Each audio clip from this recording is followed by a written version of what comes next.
Okay, hello. Magandang umaga. So, handa na ba kayo? Asa ng ating mga grade 7 learners sapagkat sa araw na to ay tatalakayin natin ang pang grade 7, week 8, first quarter na content ng most essential learning competencies. So, ito ay dapat nating matutunan para hindi tayo mahirapan sa mga susunod na araw at susunod na grade level ng ating math. Okay? So, simula tayo. Una nating bibigyan ng pansin sa araw na to or sa linggong ito ay ito. So, yung most essential learning competency na the learner, ang ating mga grade 7 learners, kailangan makapag-illustrate ng iba't ibang subset, so part of our real numbers. Okay, so ibig sabihin from real numbers, so ngayon ibig sabihin makikilala natin kung ano ba ang mga real numbers, ano ba ang nakakaloob doon sa real numbers or under ng ating real numbers, at ano-anong mga subsets ang pwede nating makuha out of that real numbers. Okay, so start tayo. Okay, so simulan natin dito. So let's say this is our real numbers.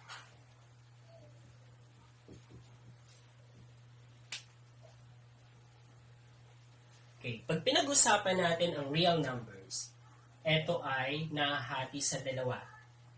We have the rational rational numbers at irrational.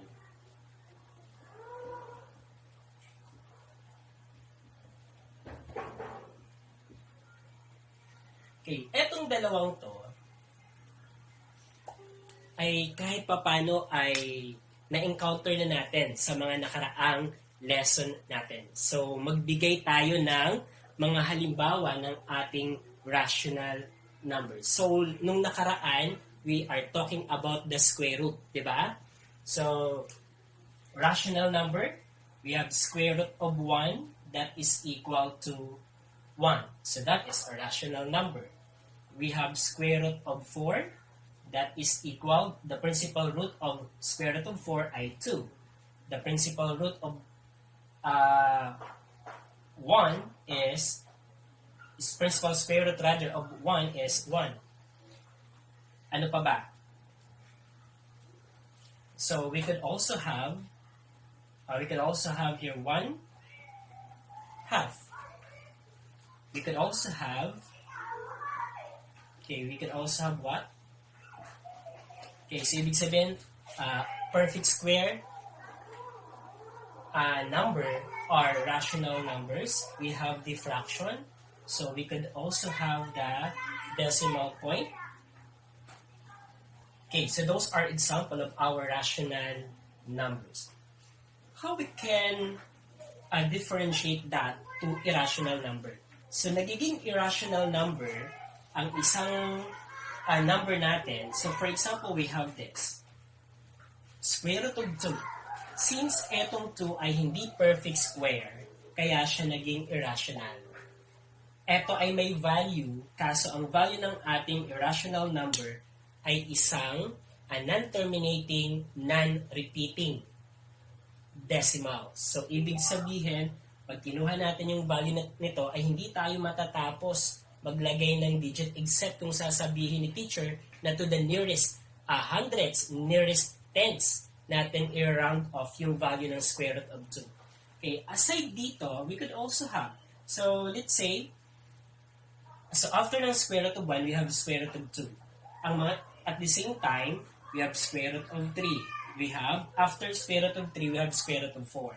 So etong dalawang to, ito ay irrational number na napapagitna sa rational number na 1 at 2 natin. So, eto. So, ibig sabihin, ang value nito ay 1 point something. Ito din, 1 point something. So, yan ay ilan lamang si irrational number. Kung gusto nating malaman pa yung ibang irrational number, so, from square root of 4, next to this is the square root of 5. That is also irrational. Square root of 6. Square root of 7. square root of 8. Okay, then, next to square root of 8, we have square root of 9. Under na siya kay rational number because this is equal to 3. The principal square root of 9 is 3.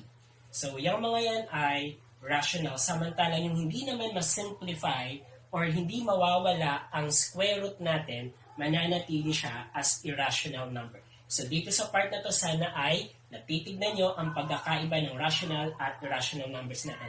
But, take note, itong dalawang to ay under siya ng ating real numbers. So, ito ay real number pa din. Continue tayo. So, let us focus naman sa rational numbers. So, pag sinabing rational numbers, magkakaroon din tayo dito ng dalawa.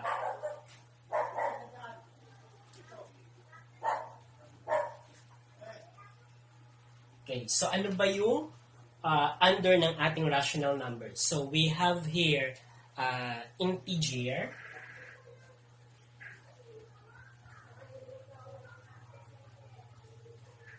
Okay, so we have integers, and then we also have non-integer.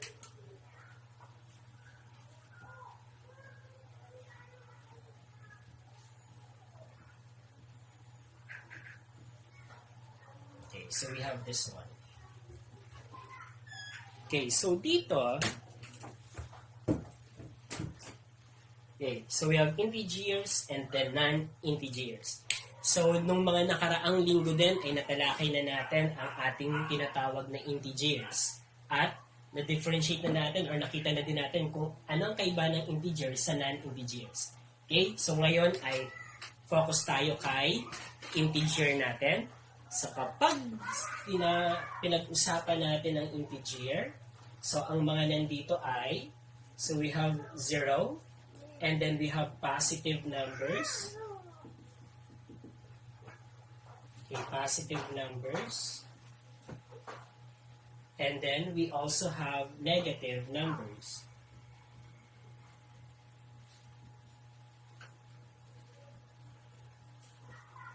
Okay, anong halimbawa nito? Let's say we have negative 100, negative 1. Okay, we have that. And then we have 0. And then positive naman, let's say we have 3. We have 4.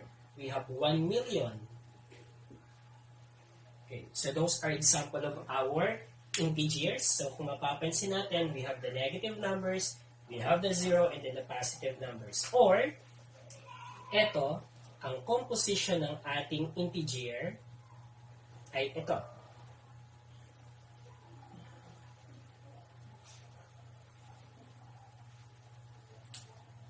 Okay, so we have the whole numbers.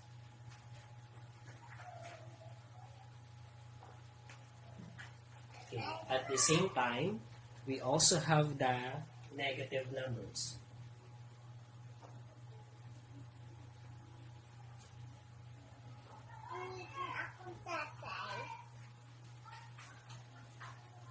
Ayan.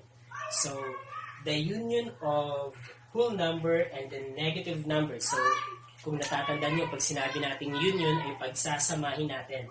So, pag pinagsama natin ang negative numbers sa ang whole numbers, magkakaroon tayo ng ating tinatawag na integers. Okay.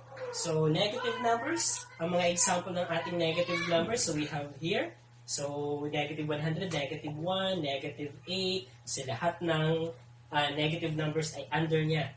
So, negative 1 million, negative 186. Okay, those are example of negative numbers. Okay, next.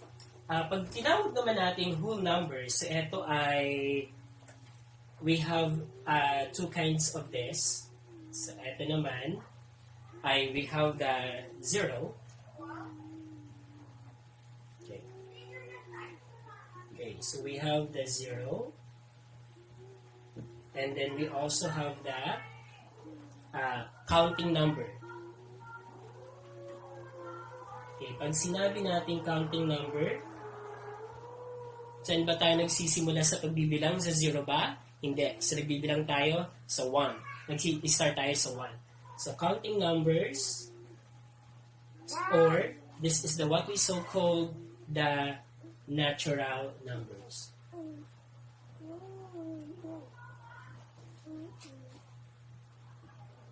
Okay, ano ang mga halimbawa ng ating counting number? So, ang pinakamaliit, the smallest one is 1. Followed by 2, 3, 4, and so on. Ibig sabihin, napakarami niyan. Okay, next. So, eto na ang ating integer at sana ay naging malinaw iyon. Okay? So, tapos tayo kay integer. Dito naman tayo kay non-integers natin na number. So, ano-ano ba ang mga nandito? So, kung titignan natin, ang mga integers natin ay pag nilagay natin kay number line, parang exact ang location niya or okay, so we have this one as 0. We have here negative 1. We have here positive 1. And then negative 2. We have here positive 2 and so on. So that is to negative infinity.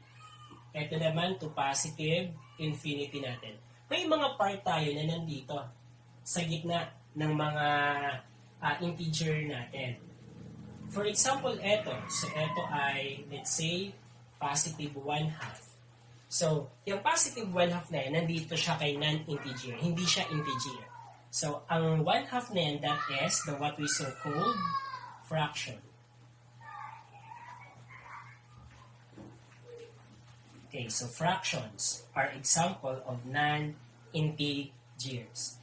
And then, that fractions, etong fractions na to, let's say that 1/2, kapag kinonvert natin siya, kapag dinivide natin siya, so 1 divided by 2.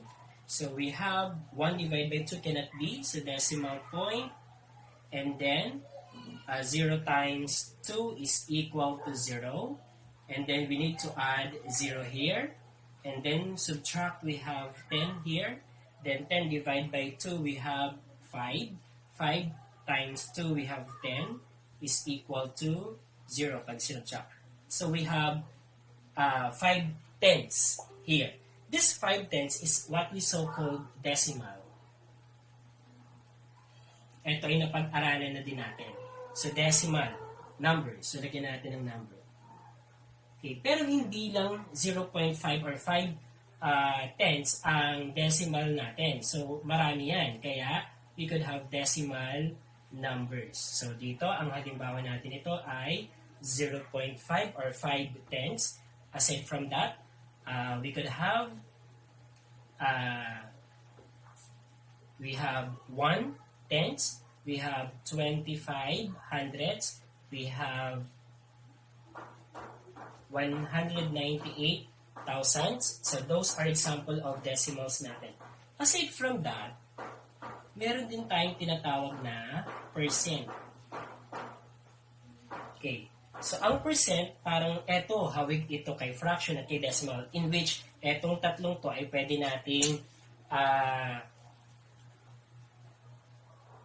ipakita in different forms. So, for example, we have 25%. So, this 25% in decimal, this is, we will just move to decimal places, going to the left. So, this is equivalent to a decimal number 0.25. So, yan. And then, yung 25% na yan, in fraction naman, that is 25 over 100, or that is equal to 1/4. Ayan. So, eto ay interconnected lang yung tatlong yan. Okay?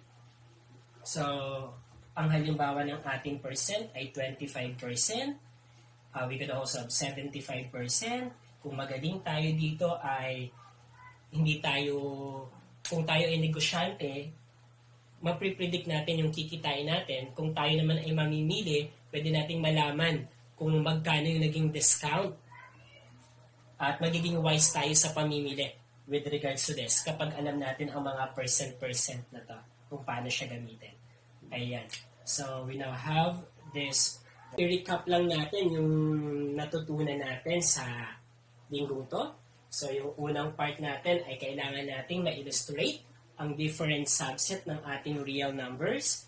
So, real numbers tayo. Ang composition ng real numbers natin ay rational numbers at irrational numbers. So, pag pinagsama ang rational at irrational numbers, we have the real numbers. Okay, and then, kay irrational number, ito yung mga non-terminating and non-repeating decimals. And at the same time, parte nito ang square root of 2, square root of 3. So kapag ang radicand ay hindi perfect square number ng ating square root, it will fall under irrational number. Or kung hindi na mailalabas pa sa square root natin, sa radical sign natin, ang number na nasa loob, it will become an irrational number. So, in which eto, kapag kinuha natin ang decimal part nito, ay magiging non-terminating and non-repeating decimals ito. Hindi matatapos ito. Okay.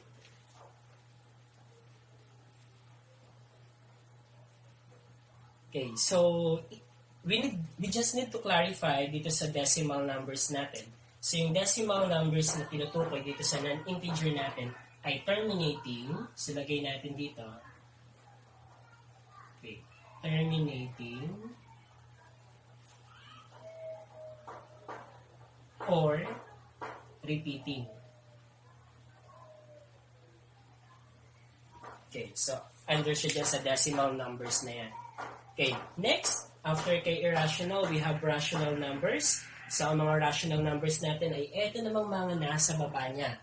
At ang mga to ay nahati din sa dalawa, integers at non-integers. Kay integers na pag-usapan na natin ito ng mga nakaraang linggo, so under integers, so we have negative numbers and whole number. So, ang mga negative numbers natin ay magsisimula kay negative 1. So, negative 1 yan ang may pinakamataas na value ng negative integer natin. As long as lumalaki ang absolute value ng ating negative number, lumiliit naman ang value niya. May papaliwanag ko yan mamaya-maya.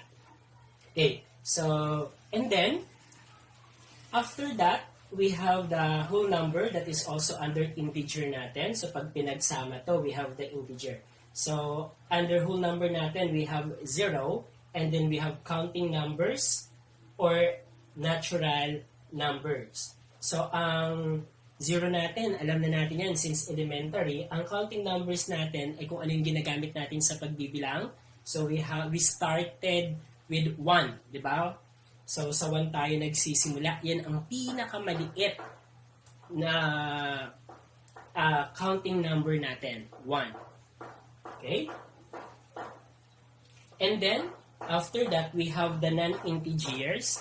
So, sa non-integers naman, we have 3 forms then. We have the fractions.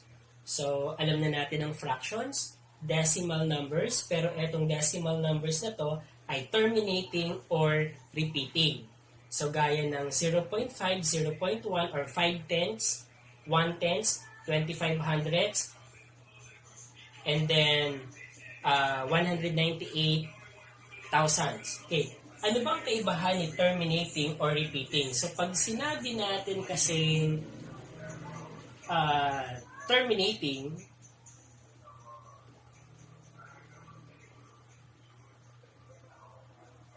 okay. So, pag sinabi natin terminating, kay fraction yun. Kapag dinivide natin, like for example, 1/2, may exact value tayo. Hindi tayo sobrang hahaba na magiging non-terminating and non-repeating decimals. So, ibig sabihin, may hangganan kapag nag-compute tayo ng fraction na yun at ginawa nating decimal, ay may hangganan yun.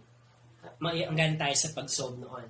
Kay repeating naman, so kung natatandaan nyo, yung merong bar sa taas or meron tayong ellipsis na kinoconnect. So, ang example ng ating repeating ay, let's say, 55 hundredths. So, may bar doon sa taas. Ibig sabihin na uulit yung 5 or yung 55. So, pwede namang 1 and 358. Okay. So, eto, may ellipsis tayo nakikita dito. Ibig sabihin, continuous ang 358, 358, 358 natin. Or pwede siyang bar sa taas. So, ibig sabihin, nauulit yung tatlong digit na yun sa ating decimal numbers. So, part siya ng decimal numbers natin. At ito ang tinatawag nating repeating. Okay, so ito ang tinatawag nating repeating. Okay? Aside from that, we have the percent. So, 25%, 75%, 100%, 99%. So, yun. So, yun ang ating real numbers na pag-uusapan hanggang sa college natin ay kailangan nating kabisado ang real numbers.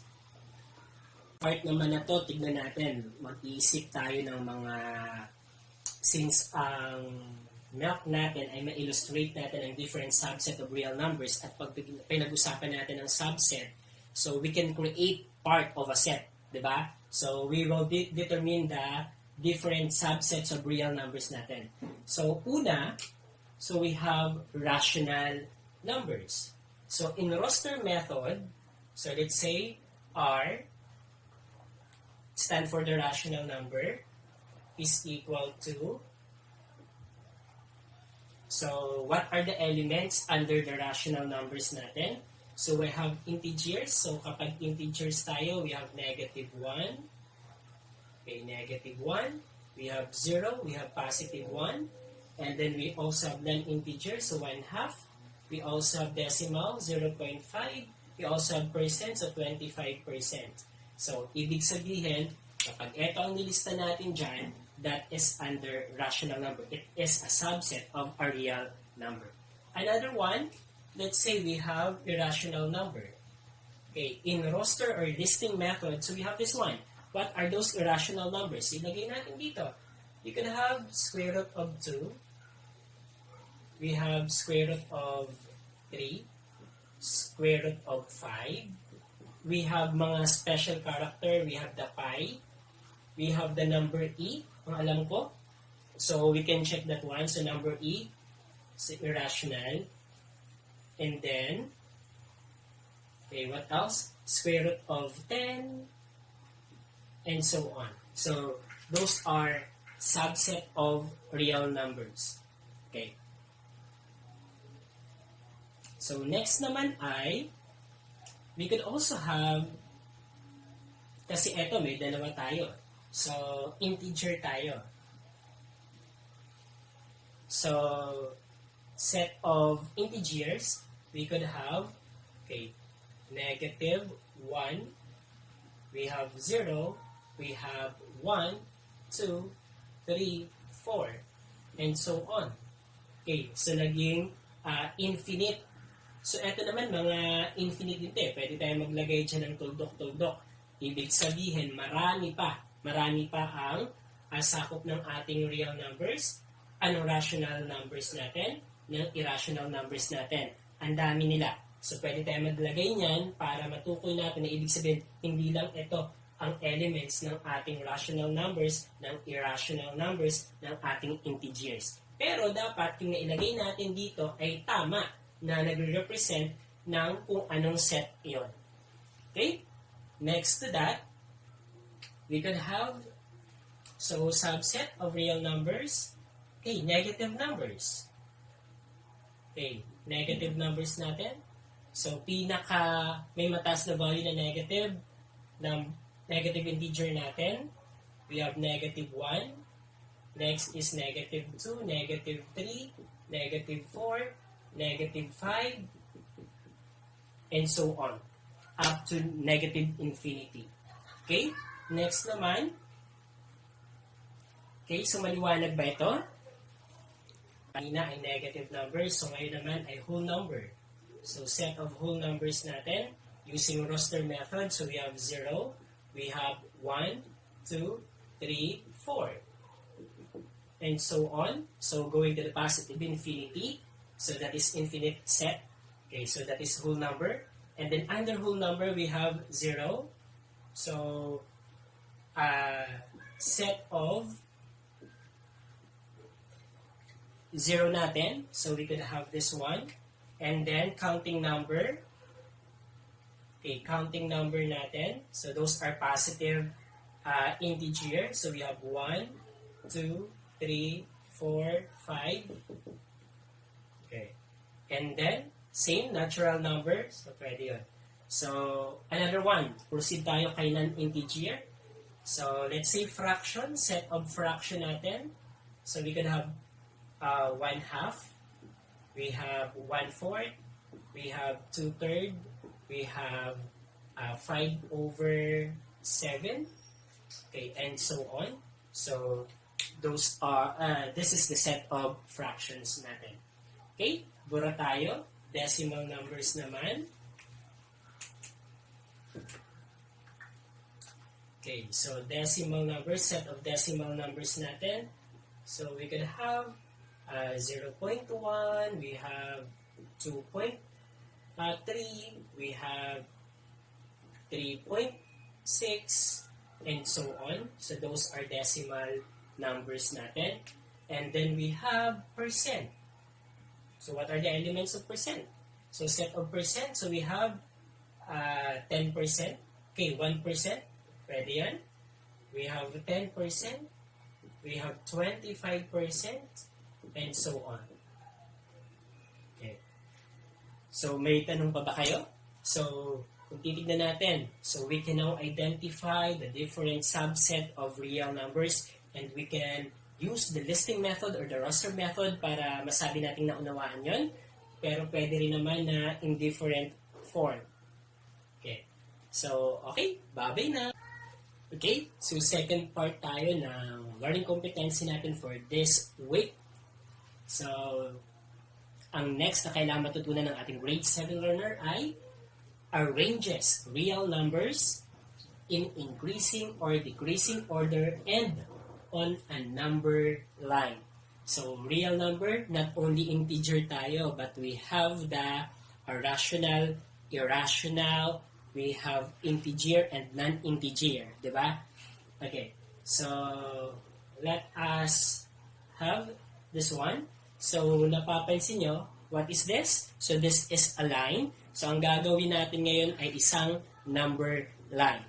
Okay, so sa isang number line, so gitna niya ay 0. Then, going to the right are positive numbers. So, positive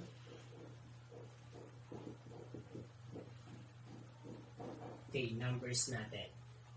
So, what are those? So, start tayo kay positive 1, positive 2, positive 3, positive 4, positive 5, positive 6, positive 7, positive 8, positive 9, positive 10. Kung mapapansin natin, meron tayong arrow going there kasi ibig sabihin, it is going to positive infinity. Walang katapusan ang mga positive numbers natin. So, papunta siya sa pinakamataas na number. Okay. So, going to the left naman, sa left part natin naman, ay ang mga negative numbers. So, eto ang mga negative numbers. Okay, so dito sa negative numbers, dito ka magsisimula. So, 0, next to that ay negative 1, negative 2, negative 3, negative 4, negative 5, negative 6, negative 7, negative 8, negative 9, negative 10. So, eto naman to negative infinity. So, may arrow tayo dito. Ibig sabihin, continuous din ang ating negative numbers. So, wala rin katapusan ang ating mga negative numbers. Okay, so dito, so, we will now determine. So, tignan natin kung makukuha nyo ito. So, let's say this is B, A, B, C, E, F. Okay nga? So, tignan natin kung makukuha nyo. So, what is the integer? Okay, what is the, ano ba ito? Okay, the integer behind the point A. B, C, D, E. So, tignan natin. Meron pang F. Okay. So, ang letter A natin, that is negative 1. So, here the answer is negative 1. Our B is positive 4. So, our C is 8. Positive 8. Okay, by the way, sorry. So, this is positive 4, positive 8. Ang A natin, negative 1. Ang D natin, we have this one, negative 9. Ang E natin ay we have 0. Ang F natin, that is negative 6. So those are the corresponding integer of our letters given. Okay? So at this moment, let us try this activity. Arrange in increasing, ascending order. So pag sinabi natin increasing or ascending order, pataas ang value. Okay, so dito, in our number line, so kung titignan natin, we have 0. So going to the right, pataas ng pataas ang ating value niyan. Going to the left naman, pababa ng pababa ang value ng ating number. Lalong-lalo na ng ating negative number. So anong ibig sabihin dito? If you are about to compare two numbers, let's say we have negative 6 and then 2. Ang mas mataas dyan ay ang 2. Kasi yung 2 ay nasa right ng ating negative 6. So, para ma-determine natin kung alin ang mas mataas, kailangan yung number na yon ay nasa right ng isang number natin. Okay, so let us have this one. Let us arrange this one. 0, 10, 25, negative 25, negative 8, and then negative 1. So, dito, so to arrange this, okay, so magiging sagot natin dito, so unahin natin etong mga negative numbers ilagay. So, alin ba dito sa tatlong to ang makikita natin na nasa pinakadulo ng ating number line? So, that is negative 25. Yung may mataas na absolute value. So, yan yung, pag ginuntin natin to, so negative 10, negative 11, negative 12, negative 13. So, pataas ng pataas yung absolute value niya, pero pababa ng pababa ang value ng number na yun, ng negative number na yun. So, arranging this in increasing, so dapat pinakamababa ang una natin. So, we have negative 25. Next to that, negative 8. Next to that, negative 1. Okay? And then we have 0. Then sa positive naman, ito hindi na confusing eh. So, we have 10. Then we have 25. Ayan. So, okay na tayo kay positive number. So, ito ay okay na.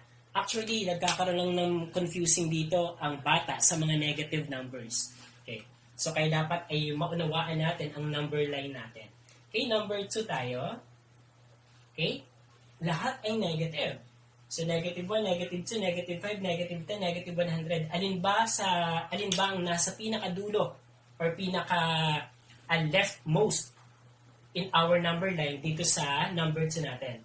So, ang nasa leftmost natin dyan ay ang negative 100. Followed by, okay, negative 10, negative 5, negative 2, and then negative 1. So, eto ay naka-arrange na siya in increasing. Ibig sabihin, pataas ang value niya. Okay, so this is correct at sana'y nasusundan niya. Okay, next naman, so number 3 natin, so combination ulit of negative numbers, 0 and then positive numbers. So dito, negative 1 and then negative 100. Alin dito sa dalawa ang nasa pinakadulo ng number line natin? So that is negative 100. So followed by negative 1. Next to that is 0 and then positive na tayo. So we have positive 80, positive 90, and then positive 100. Okay? So, sana ay nasundan kung paano mag-arrange in increasing or ascending order. Okay. Kapag binago yung wording, let's say, decreasing. So, pag sinabing decreasing or descending order naman, pabaliktad naman. So, magsisimula ka sa mataas na value pababa. Okay, we will do that one. Next activity natin, mag-a-arrange naman tayo ng mga numbers natin in decreasing or descending order. Okay, so eto. So we have number 1, negative 10, 0, 1, negative 1, negative 7. Okay, so dito, pag sinabi natin decreasing, descending, ibig sabihin ay pababa. So ibig sabihin, yung may pinakamataas na value muna ang kukunin natin. So, ang hanapin muna natin ay mga positive numbers. So, we have 1. Okay, isa lang ang positive number natin. We have 1. So, ibig sabihin mauna dito ay 1. Next to that ay ang neutral natin, we have 0.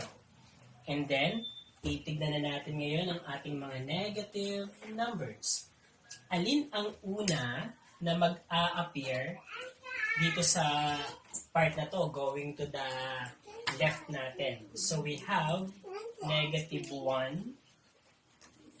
Next is so negative 1, negative 7.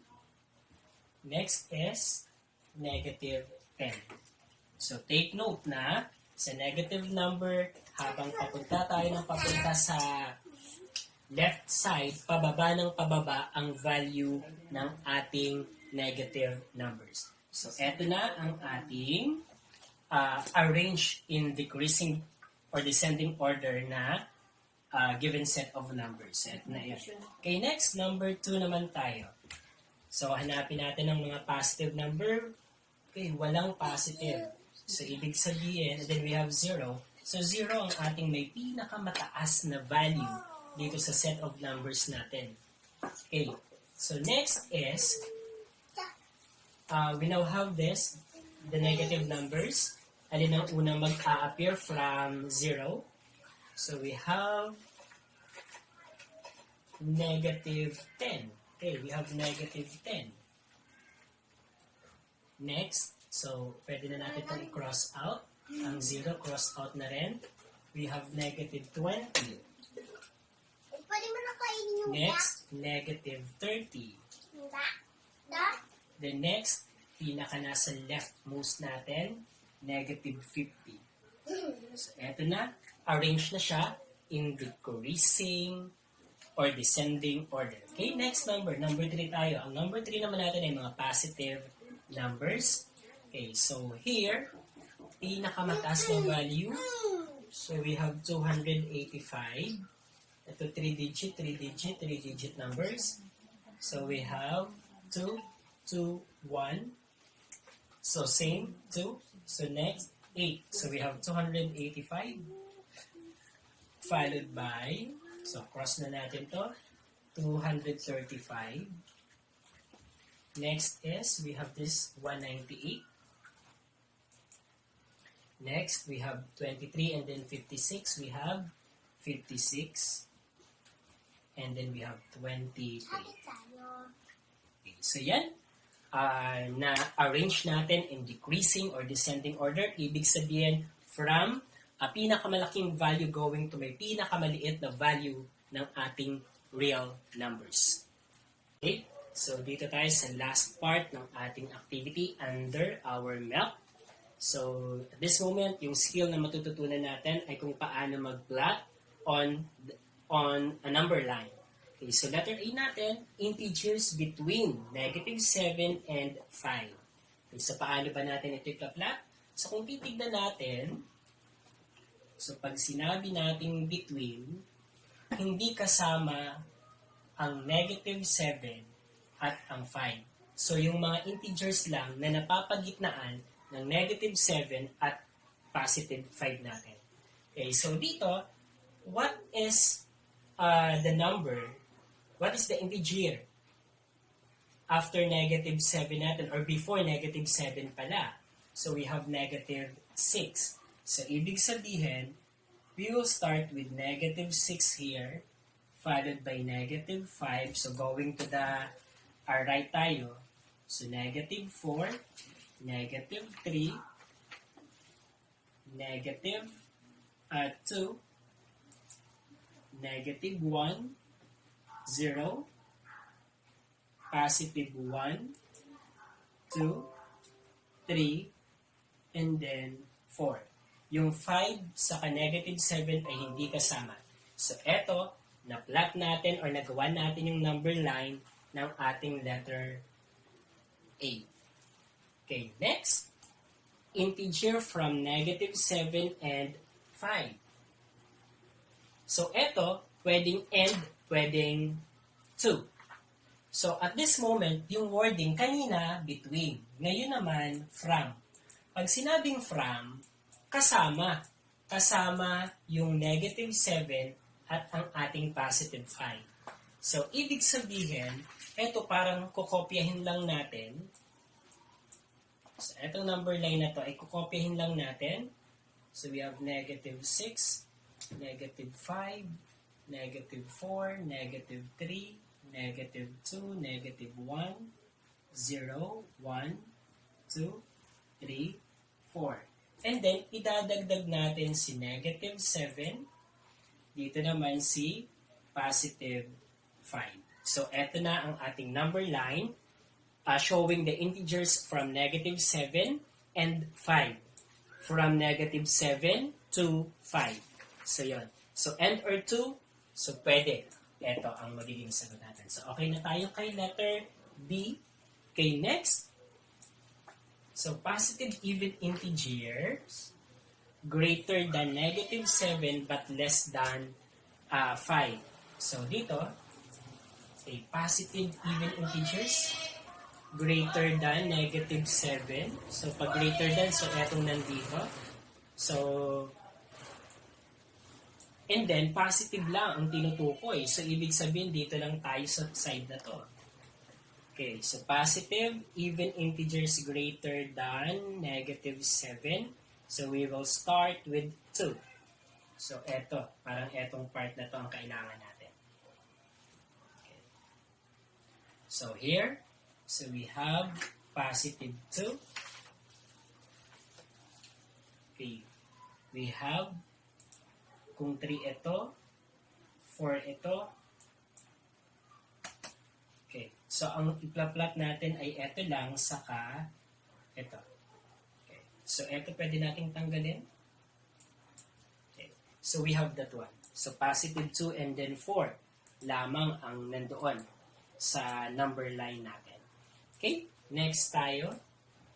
We have letter D. So, we need to show on a number line negative integers greater than negative 7 but less than 5.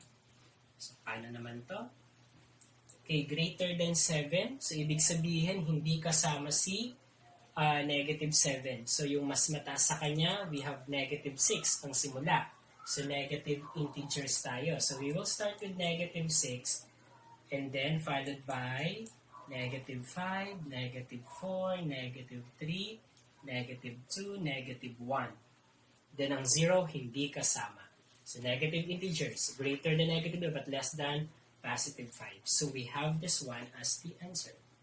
Kaya na ang mga sagot natin sa ABCD. Sana ay natutunan natin ito.